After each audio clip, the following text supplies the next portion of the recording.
Minhagim were instituted to strengthen, to support, and to uphold halacha. We refer to it in Chazal as Minhagei Isser. Perek Makom Shanagu describes many minhagim which were instituted in order to support and to strengthen Dinei D'Oraisa, Dinei D'Rabbanan, Mitzvos D'Oraisa, or Mitzvos D'Rabbanan. However, throughout Shulchan Aruch you find many minhagim, and often those minhagim actually conflict with the halacha. It's that I want to discuss today, both when it comes to Kiddush on Yom Kippurim as well as when it comes to Kiddush on Rosh Hashanah. Two examples where we find a minhag that conflicts a halacha. Let's start with Rosh Hashanah. It's a well-known debate that exists whether or not it's permitted to make Kiddush prior to Tkiyah Shofar.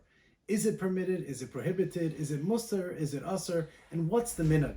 There's an anecdote that every year Rav Henkin Zichron Levracha would call Reb Shneir Kotler, the Rosh Hashiva of Lakewood, on the phone and cry and would say the following: Mit turnish machen Kiddush far Tkiyas, mit turnish essen far Tkiyas. You can't make Kiddush in yeshiva before Tkiyas. You can't eat before Tkiyas. And Reb Shneir Zichron Levracha would respond and would say, "Aber the Rebbe azoi ostakatun, the Rebbe. This is exactly what the Rebbe did. Rabbi Zalman Meltzer, your Rebbe, Rav Henkin, who you received smicha from, he would make Kiddush in his yeshiva in Slotskin and Kletsk exactly before Tkiyas. So how could it be that you're telling me that it's inappropriate and it's wrong?" And again, Rav Henkin would respond with tears in his eyes, crying, and would tell Reb Shneir, "Aber mit turnish essen far Tkiyas, mit turnish machen Kiddush far Tkiyas." Rav Henkin held la halacha, it's usher to eat, it's usher to make Kiddush prior to Tkiyas. It's a din. The halacha always tells us that's prohibited to do anything prior to fulfilling a mitzvah, and certainly to eat. It's true when it comes to Shachris, it's true when it comes to Mincha, it's true when it comes to Ma'ariv, it's true when it comes to B'dikas Chametz, it's true when it comes to Megillah, it's true across the board. The halacha always tells that it's wrong, it's a usher to eat prior to doing a mitzvah. So why should Tkiyah Shofar be any different? And Reb Shneir would tell him, but the minhag is not like that. My father, Rabbi Zichron Levracha, that's what he did. The Rosh Hashiva, his Rebbe, Rabbi Zalman Meltzer, that's what he did. So it can't be that it's usher. It's a minhag and it's a minhag kaddish. What's right and what's wrong? What's the halacha? What's the minhag? Are both right? And what are the makoros for each of these appropriate actions? This anecdote that we have Baal Peh between Rav Henkin and Reb Shneir Kotler is also biksav between Rav Henkin and not Reb Shneir, but between Rav Henkin and Reb Mordechai Gifta that tells the Rosh Hashiva. And in the journal HaParadis in 1970, it was later reprinted. In the Tshuvas Gvuras Eliyahu Siman Kuf Nun Ches, Rav Henkin writes, "Shamati shenispashed minhag ra lechol kodem Tkiyah Shofar." Says Rav Henkin, I've heard about this minhag ra, this bad, evil, inappropriate, and wrong minhag, to eat, to make Kiddush prior to Tkiyah Shofar.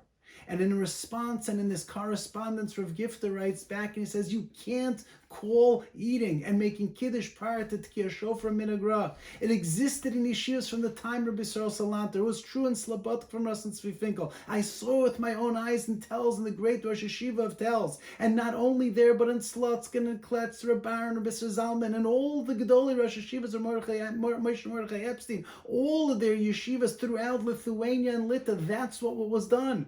To call it a minhag ra is inappropriate and it's not beseder. And according to you, Rav Henkin, how could you tell me that it's us if that's what the Rosh Hashiva did? This is the dynamic and this is the tension in this context between halacha, what's asr, and minhag, what exists. How do we handle this? How do we understand this dynamic? How do we understand this dichotomy? What should be done? What should not be done? What's the right thing? And is it appropriate? Is it inappropriate to make Kiddush prior to Tkiyah Shofar? This debate and this tension goes back even further. In the year 1832, there was a terrible pandemic, an epidemic.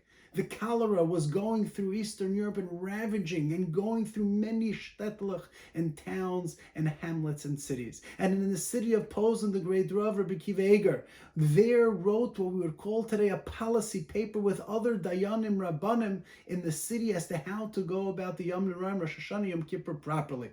And in Nichtav Chaf and Psakim v'Takanas Rabbi Akiva Eger writes that on Rosh Hashanah we're going to open the shuls 5 a.m. Yigdal will start at 5:30, will be done by 10:30. It's going to be a 5-hour davening. Why so early? And why do we have to finish so early? Because the cholera epidemic means that it's very appropriate and it's critical that everybody's eating. And you have to eat early. But you can't eat before Tkiyah, says Rabbi Kiva Eger. And therefore we have to finish davening early enough in the day that the people will be able to eat soon after they wake up. And therefore you could open up shul at 5 o'clock, shul will close at 10:30, and everybody will be able to eat by 10:30, and they won't be over the Isser of eating prior to Tkiyas. And in the Lashon of Rabbi Kiva Eger, in Psakim v'Takanos, Simin Chaf Os Yud Bez, says Rabbi Kiva Eger, Kodem Tkiyah Shofar, Rak Ti'imam Ba'alma Mutter. Only a little taste prior to Tkiyah Shofar. You could taste something if necessary.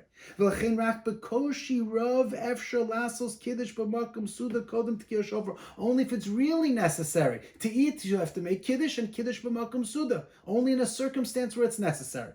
Ula, kedei she'ish lo ya'acheres tfilas musaf belachash, yamtinu b'chol batei knesios l'erech chatzi shah behaschalas tfilas musaf. This is the language of Rabbi Kiva Eger, and this was sent out in the entire city of Posen. That even though we will finish by 10:30, somebody might need to eat. And in that circumstance, every shul in the entire city of Posen has to stop after Tkiyos Demiyusha for a half an hour, so that if somebody needs to go home, they could go home to eat only after Tkiyos Shofar, after Tkiyos Demiyusha, because you can't eat before Tkiyos Demiyusha. And therefore, even though we're going to be finished by 10:30, you're going to take a half an hour break so that everybody and anybody who needs to go home can go home and can eat, and everybody needs to wait to start Musaf until everybody comes home back to shul. Clearly, Rabbi Kiva Eger also understood like Rav Henkin, and this is in a time of a plague that was ravaging through Europe, and people needed to eat, and they were required to eat. Rabbi Kiva Eger recognized that they have to eat. So we'll finish davening by 10:30. We'll take a half an hour break that people can eat after Tkiyos. But before Tkiyos, only Te'ima Ba'alma. So it's very clear, La Halacha, Rav Henkin, the Shulchan Aruch, Rabbi Kiva Eger are very strong and adamant that eating prior to Tkiyos, making Kiddush prior to Tkiyos, is not something that should take place.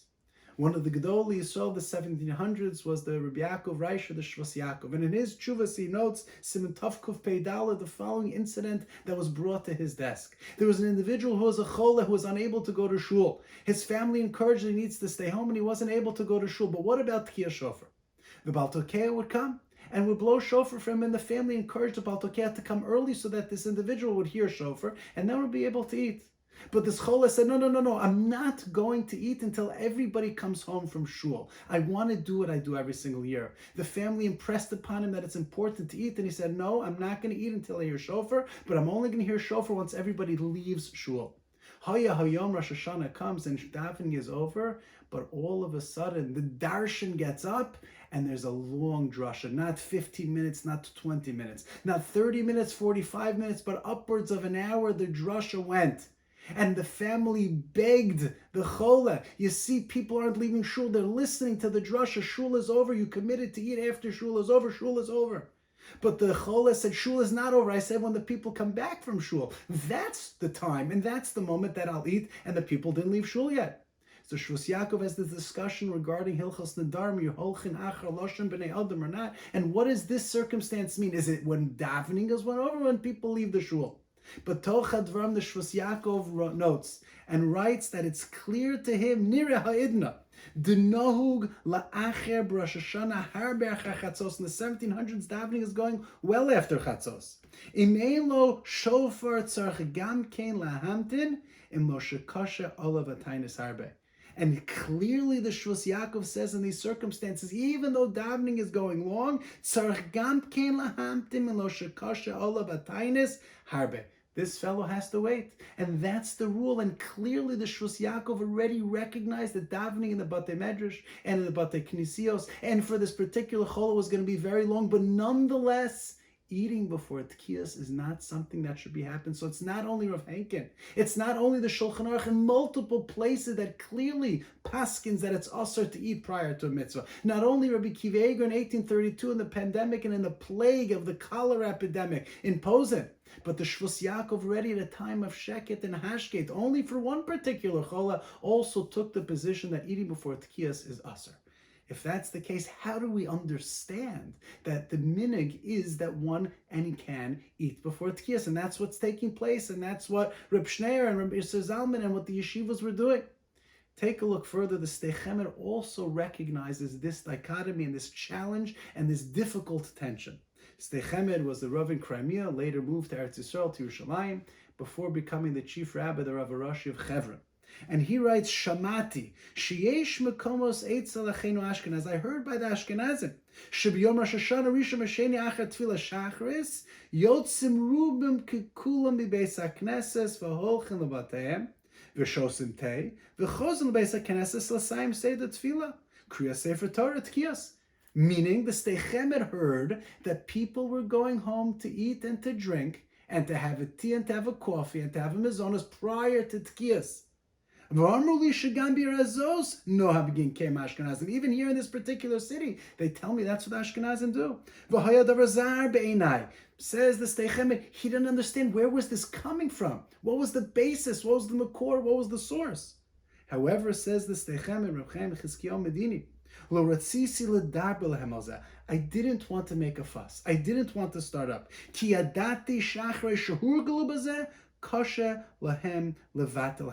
didn't want to say anything because this is what the people were comfortable doing. They got comfortable doing it, and it's not going to work to tell them to stop. Says the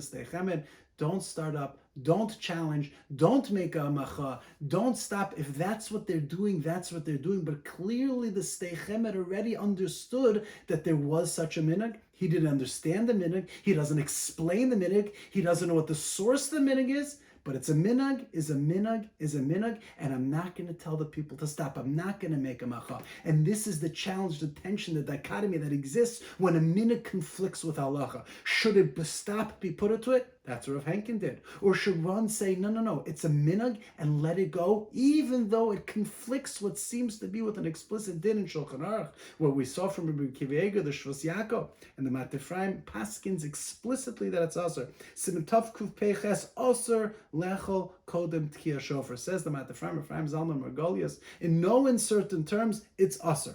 If somebody's sick, mishuli b'chola, shmein daipa musheves, a person is sick, he can't pay attention, he can't have kavana, ad sheyitom, until he tastes something, then yasik kiddush yochel kazayis lekach, then you'll take a piece of honey cake, you'll make kiddush, kadesh yebavakam suda v'charkach yishtem at kavate, then you'll have your coffee and your tea.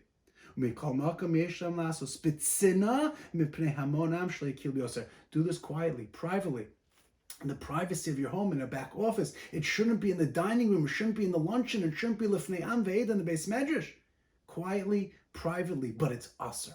The Mat Ephraim says it's aser. The Sdei Chemed doesn't understand where the minhag is coming from. The Shvus Yaakov writes it's aser. The Shulchan Aruch is clear, many places throughout Shulchan Aruch, that it's aser to eat prior to a mitzvah, and that seems to be where Rav Henkin is coming from. And if that's the case, how are we to understand Reb Shneir? How do we understand Reb Aaron? How do we understand Reb Isser Zalman? How do we understand the minhag of yeshivas of Telz and in Kletzken and Slotsky and Slobodka and all the Gedoli yeshivas that the minhag developed to do so?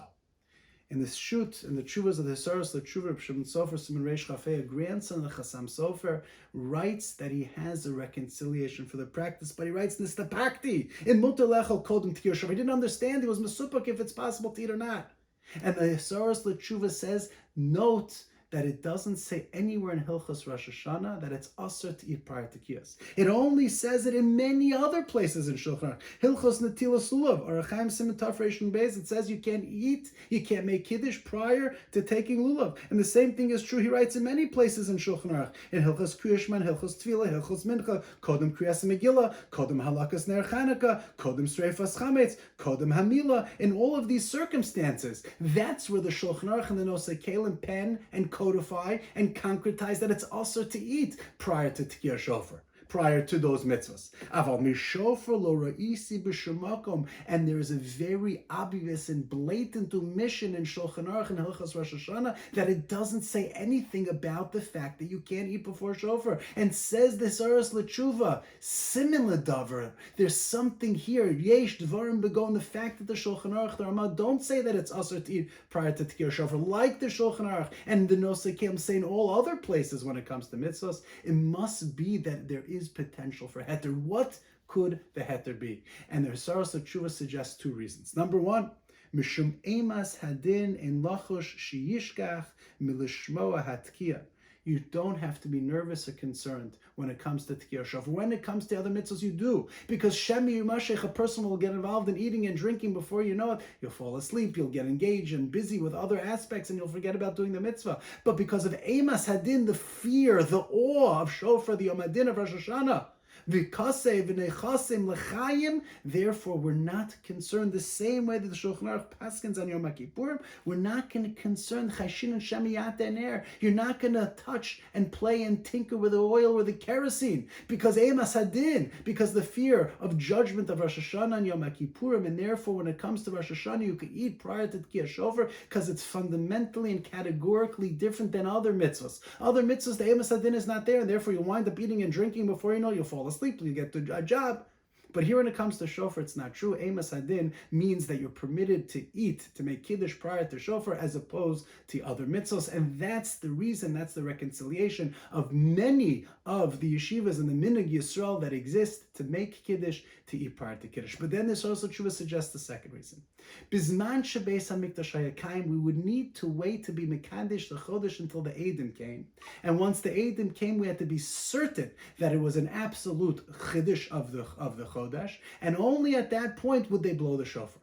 But it's clear that even though the Eidim didn't come till 2 o'clock, till 3 o'clock, till 4 o'clock, never did Chazal prohibit anybody to eat on Rosh Hashanah. Simchas Yom Tov, you can't tell people not to eat. It was absolutely permitted to eat. And therefore, because the Isser Achila Kodem Mitzvahs only din d'Rabbana, Chazal never prohibited and assered any Yid from eating prior to Tkiyah Shofar Bizman Shebeis HaMikdash Hayakayim, because we needed to wait till the Eidim come, and it may have procrastinated, and it may have taken a long time.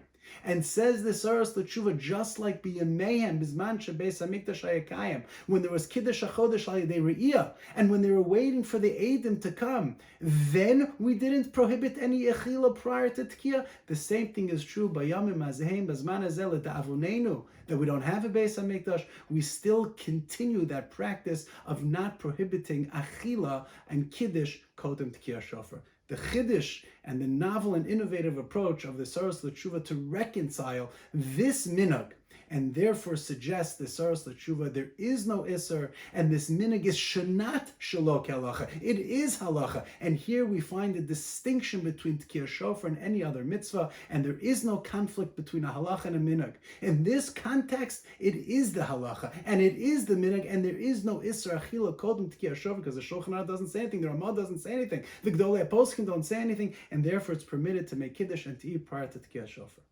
Rabbi Shmuel Kamenetsky, quoted in his Kobetz Halachas Yom Noraim Perek Yud Aleph, suggests 3 reasons, further reasons, as to why the Minhagei yeshivas developed. The first is that the yeshivas davened for a very long time, not just till after Chatzos, like the Ramah says, and not just a little after Chatzos, like the Shvus Yaakov said, but yeshivas could go till 1, till 2, till 2:30, till 3 o'clock, and therefore it's after Chatzos. Once it's after Chatzos, there's an Isser to fast after Chatzos. And therefore, as a result, the minhag developed to make Kiddush prior to Tkiyas HaShofar in order to ensure that there wouldn't be anybody fasting. And therefore, Rabbi Shmuel suggests that's why yeshivas began the minhag, and that's why it continued to creep into many yeshivas and beyond yeshivas into many shuls, where the alumni of yeshivas and yeshiva shuls that have developed also continue this practice. But Rabbi Shmuel says even further, we need to make sure that you have kavanah.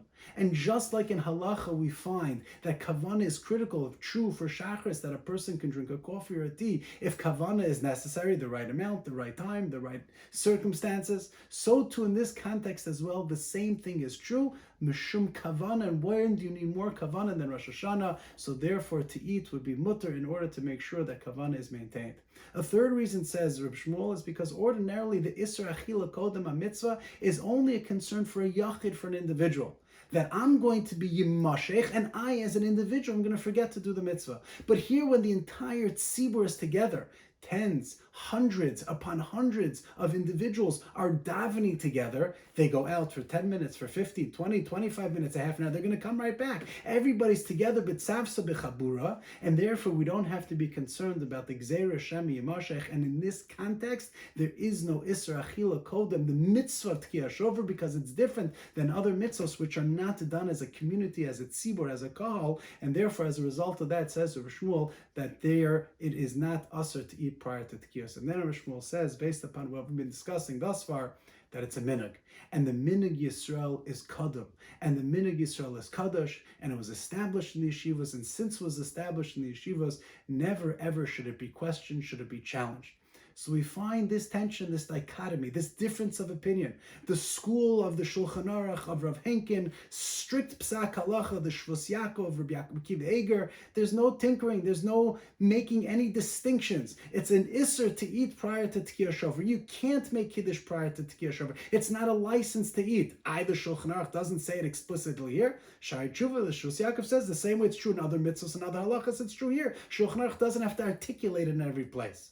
But the minhag hayeshivas and the minhag of those shuls that do eat prior to Tkiyah Shofar and do make Kiddush prior to Tkiyah Shofar also have a place and also have a minhag kadum. As far as the tshuva expresses and articulates two reasons as to why that's become the practice, Rav Shmuel suggests three other reasons why it's true, and therefore we find that there are makoros, there are yesodos ne'emanim, there are yesedim ne'emanim for both of the halacha and the minhag. Although the minhag seems to conflict the halachic practice, both have a beis medrash, both have a makor, both have an aim b'halacha, and both have to be taken very seriously. Minhag Yisrael Torahu, and each individual shul, beis hakneses, yeshiva has to follow its precedent, its Rashi Yeshiva, its Morei Hara, following the way it's been done in Klal Yisrael for decades and for hundreds of years.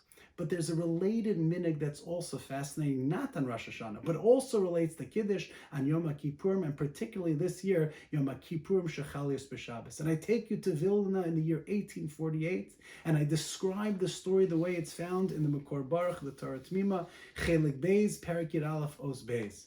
Again, we're not in 1832 in Posen, but we're 1848 in Vilna. And again, the cholera epidemic is rearing its ugly head throughout Vilna.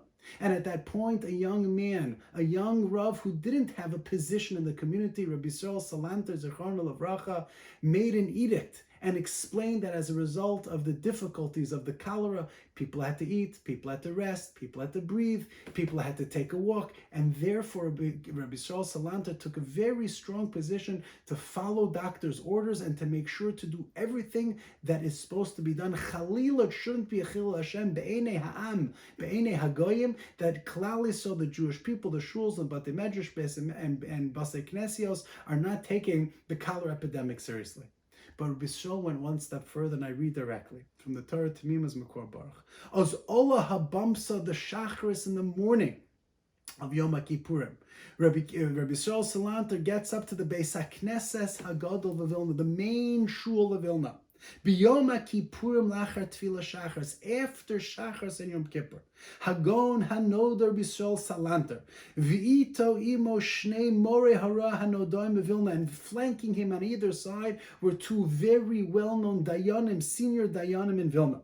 Lokach kos yayin, Rabbi Yisrael Salanter took a cup of wine, v'yekadesh alav, and made kiddush on this cup of wine, v'yesht mimenu hu umore hara ha'omdim olav, and he and the two dayam in Vilna drank from the kos of Kiddush. Leine kol hakahol, everybody witnessed this. V'gam tamu minim yitzika maise of, and they also made a mizonos and certain cake at that point. There are different ways that this story is anecdoted and annotated and written in various different Seforim. I'm quoting here from the Makor Baruch. You could take a look. Rav Zevin, the Moadim Halacha, also has different ways that he recounts the details of the story. But 1848 in Vilna, it was Yom Kippurim Shechalios b'Shabbos, the cholera epidemic, and Rabbi Yisrael Salanter paskin, not only is everybody permitted to eat, and we're not going to talk about this in this context now, and that's a discussion in and of itself. And Rabbi Yisrael Salanter took a lot of heat and some tremendous machlokas. Only a young man of 38, the senior Dayanim, Rabbanim in the city, were very unnerved and enraged with Rabbi Yisrael Salanter's psak. They felt that every individual should speak to their particular doctor, and their Rabbi, it shouldn't be a blanket heter across the board. But what we're going to talk about is Rabbi Yisrael's psak to make Kiddush. Yom Kippur Shechalios b'Shabbos 1848, Lokach kos yayin v'yikadesh olav v'yesht mimenu hu umore hara ha'omdim elav. is one supposed to make Kiddush in Yom Kippur Shechalios b'Shabbos for a chola? Umuberes amenekes, pregnant or nursing woman, a katan, someone who's not higil chinuch, who is fasting, but who's unable and is not supposed to fast the whole time, but he breaks his fast, 10, 11, 12 o'clock, a katan, a child, 11, 12, 10, 8, should they also make Kiddush or not? What's the din? What's the halacha? Shulchan Aruch and Hilchos Yom Kippurim, Siman Tov Reish Yud Ches Yud is very clear. Chola she'achal b'Yom Kippurim v'nisyai she'ivdaito b'inyan she'achal v'arach. Somebody is sick, a chola on Yom Kippurim, but is well enough, is able to make a bracha rishona, can make a bracha achrona. Tzarich lahaskir shel Yom Kippurim beberachas hamazon. He has to include Yom Kippurim in berachas hamazon, meaning she'omer yalav v'yava b'ban Yerushalayim. Yalav Yava should be recited. So if the person has the ability, the cognition, and the ability to be able to bench, he should bench, and make sure to recite Yalav Yava as well. That's all the Shulchan Aruch says. A regular Yom Kippurim, you can eat, you can drink, you'll make your bracha rishona, you'll make your bracha achrona, and if you bench, make sure to recite Yalav Yava the same way we recite Yalav Yava in Yom Kippurim. In Tefillah, the same thing should be true as well in Berachas Hamazon. What about Kiddush? Should Kiddush be recited on Yom Kippur? Somebody needs to break their fast. A chola, menekes, mi'uberes, a katan. Should Kiddush be recited on Yom Kippur? The Magen Avraham is clear. Absolutely not. Kiddush should not be recited on Yom Kippurim, and therefore the case is shut, it's closed. The Shulchan Aruch doesn't say anything about it. Magen Avraham is explicit that Kiddush should not be made, and all the Gedolei Achonim from the Pri Megadim and ensuing after that, all paskin like the Magen Avraham, Kiddush is not made on Yom Kippurim, not for a chola, not for a menekes, not for a muberes, and not for a katan. What about Yom Kippurim Shechalios b'Shabbos? Should that be any different? It's true, Yom Kippur, we don't have any nusach of Kiddush, so we're not going to institute and to establish a new Kiddush for Yom Kippur. But Yom Kippurim Shechalios b'Shabbos, we have a Kiddush. There is a standard to make Kiddush every single Shabbos. So why should Yom Kippur Shechalios b'Shabbos be any different? If the Chola Minekos Muberes, Kata needs to make Kiddush and needs to eat, so Kiddush should be made. And indeed, in Hasagos, Rabbi Akiva Eiger in his Chidushim here on the Magen Avraham writes, Yom Kippurim Shechalios b'Shabbos, Kiddush should be made. It's true the Magen Avraham says that Kiddush is not made. And it's true the Shulchan Aruch said that Kiddush is not made for a Chol and Yom Kippurim. But that's only Yom Kippurim stam. But Yom Kippur Shechalios b'Shabbos, absolutely Kiddush should be made. We have what seems to be a machlokas between the Magen Avraham and Rabbi Akiva Eiger, and Yisrael Salanter in 1848 paskind like Rabbi Akiva Eiger that indeed Kiddush should be made. Well, is that the psak or is that not the psak? If you take a look in all of the Gedolei Achronim, beginning with the Mishnah Brura, the Aruch HaShulchan, the Shulchan Aruch HaRav, the Chai Adam, the Kitzur Shulchan Aruch, the Kaf HaChaim, the Nesivos and his Derech HaChaim, do not quote Rabbi Akiva Eiger. There's silence. Each of them quote the psak of the Magen Avraham that Kiddush is not made on a regular Yom Kippurim, but Rabbi Akiva Eiger's case of Yom Kippurim Shechalios b'Shabbos is not quoted at all. Not in the Mat Ephraim, not in the Mishnah Brura, not in the Aruch HaShulchan, not in the Chai Adam, not in the Kitzur Shulchan Aruch, not in the Kaf HaChaim, not in the Derech HaChaim. Nowhere is this Rabbi Akiva Eiger cited. And if that's the case, how come Rabbi Yisrael Salanter in 1848 did make Kiddush Yom Kippurim Shechalios b'Shabbos? Indeed, if you look in the Mishnah Brura and the Sha'ar Tzion, you will find that the Sha'ar Tzion writes Ayin Chidush Rabbi Akiva Eiger. But the truth is, any time the Sha'ar Tzion writes ayin, it's indicative that the Chafetz Chaim is not paskening like that shita. He's just a mar makom lacha. He's just telling you, take a look at Rabbi Akiva Eiger. You should be aware that Rabbi Akiva Eiger says different than everybody else. He doesn't say like the Pri Megadim. He doesn't say like the Magen Avraham. And Rabbi Akiva Eiger paskens that you should make Kiddush on Yom Kippurim Shechalios b'Shabbos. But that doesn't mean that the Chafetz Chaim and the Mishnah is paskening like Rabbi Akiva Eiger. It just means that he's referring you to it. And indeed, the Kaf HaChaim and Siman Tov Reish Yud Ches makes this point and says both from the Mat Ephraim as well as from the Mishnah Brura, it's clear that they are not pasking like Rabbi Akiva Eiger. If that's the case, how come Rabbi Yisrael Salanter in 1848 did do that? Well, we could suggest the following. One possibility is based upon Rabbi Akiva Eiger himself. Rabbi Akiva Eiger challenges the Magen Avraham and questions, what's so bad about making Kiddush in Yom Kippurim Shechalios b'Shabbos in the morning? All you're doing is saying, Baruch Atah Hashem Elokeinu melech haolam borei pri hagafen. That's not a bracha levatala. Why can't I make a borei pri hagafen just like I make a shehakol and eitz and adam and a mezonos? So if that's the case, maybe Ein Hachanami Rabbi Yisrael Salanter did make Kiddush. But he said a Boyer Pirgafen, not B'Toras Kiddush, but simply B'Toras, making a Boyer Pirgafen to make a point. And therefore that would also explain the difference of opinion, the dichotomy that you find in many of those attestations and testimonies as to what happened in 1848. Some say Rabbi Yisrael did make Kiddush, some say Rabbi Yisrael didn't make Kiddush. Well, was Kiddush made or not? The answer is yes, maybe Rabbi Yisrael made a Boyer Pirgafen, but maybe he didn't make it B'Toras Kiddush. So therefore, here we find that Rabbi Yisrael Salanter either is passing like Rabbi Akiva Eiger, and he felt that the rule follows Rabbi Akiva Eiger, even though all the Gedolei Achronim didn't paskin like him, or Ein Hachanami Rabbi Yisrael didn't paskin like Rabbi Yisrael, like Rabbi Akiva Eiger, but he only made a Boyer Pirgafen, no different than making a Bar Mizonos, no different than making a Shackle and a Dam and a Eitz, but made a Boyer Pirgafen in order to make a very clear point. And this fleshes out another very critical component of Halach and Minhag. You have to know, what did the Gedolei Achronim paskin? It's true, we find a very important Chiddush Halacha of Rabbi Akiva Eiger. Yom Kippurim Shechalis B'Shabbos says Rabbi Akiva Eiger, you have to make Kiddush. But Lamaisa, the Magen Avram disagrees. And all the Achronim go with the Magen Avram. We don't find anybody quote the sheet of Rabbi Akiva Eiger Halacha. Most prominently not the Mishnah Berurah and not the Mat Ephraim. But additionally not the Aruch HaShulchan, the Kitzur Shulchan Aruch, the Chayei Adam, the Derech HaChaim, and the Kaf HaChaim. So if that's the case, the halacha tells us that the appropriate thing to do and that the minhag is not to make Kiddush and Yom Kippurim Shechalios B'Shabbos. Rabbi Yisrael Salanter, one could suggest either he did paskin like Rabbi Akiva Eiger, like that Das Yachid, and Rabbi Yisrael has the places, of course, to paskin like a Das Yachid. He held like that, but we have no record or explanation as to why Rabbi Yisrael did make Kiddush. Was he paskin like Rabbi Akiva Eiger? Or maybe he wasn't paskin like Rabbi Akiva Eiger. He just made a Boyer Pirgafen, and that Boyer Pirgafen is no different than any other bracha that would be made on any particular time.